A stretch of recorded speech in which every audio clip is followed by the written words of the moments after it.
The university announced last week that it would be holding extensive consultations over coming weeks with staff and students so that members of the ANU are able to contribute to the development of a detailed and responsible plan, because you take $51 million away over 2 years, that's massive. That is huge. Details of these currently being finalised, but they're talking about 20 discussion forums.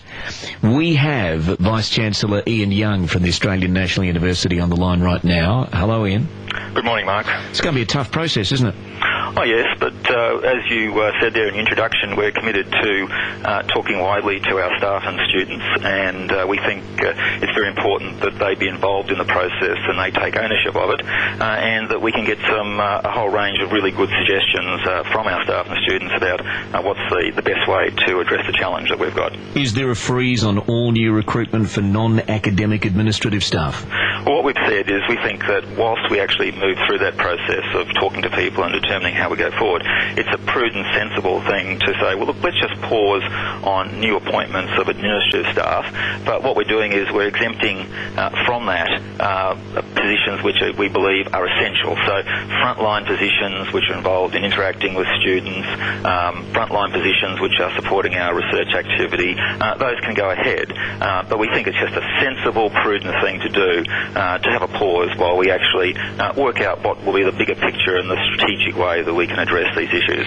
The National Tertiary Education Union, when they have public conversations about this whole scenario, they point to the fact that you had an operating surplus of $82 million and accumulated surpluses of $860 million. And so the picture that they're painting is you guys have got money all over the place. Why not just spend it? Well, Mark, I wish that was the case. What ANU has had, and indeed most Australian universities, is over the last couple of years there has been quite a lot of government money injected into universities for building programs, and you would have seen all the building programs occurring around ANU over the last few years.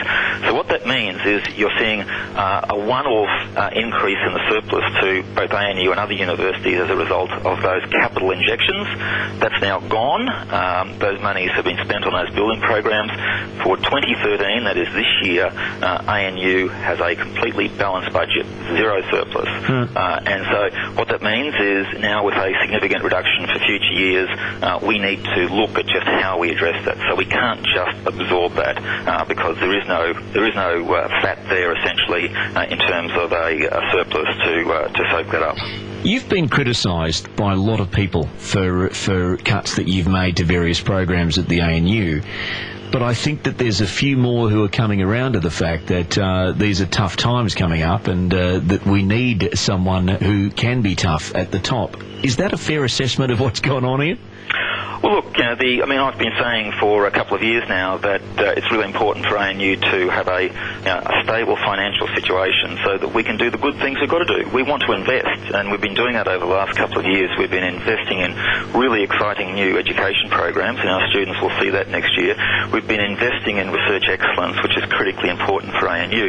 We're going to continue to do that, but you're absolutely right. I think not only for the university, but I think the community generally realises that we're entering periods of fiscal restraint, and so the real challenge for me and for the university is how do you actually balance the university budget in those tough times, but also ensure that you can continue to invest in the things that are great. So we've said through this process that yes, we're going to address these issues, but we're going to be absolutely certain that we're going to preserve what is great about the institution. We're going to invest in really innovative programs for our students. We're going to continue to be a world-class research university, and that's what's critically important to us, that we protect that and we protect the great staff and the great students that we have at ANU. School of Music cuts still haunt you? Oh, look, that was a difficult period that we had to move through. We had to reposition the School of Music. I think we've gone through that. Yes, it was very difficult to do that, but they were tough measures we had to make to be able to reposition that school, both financially, but also reposition it as what I think in the next couple of years will be a really world-class university music program with high-quality research, having students involved in research, and integrating those programs with a whole lot of other things across the institution. So I see lots of upside. But yes, they're always difficult change issues to work through.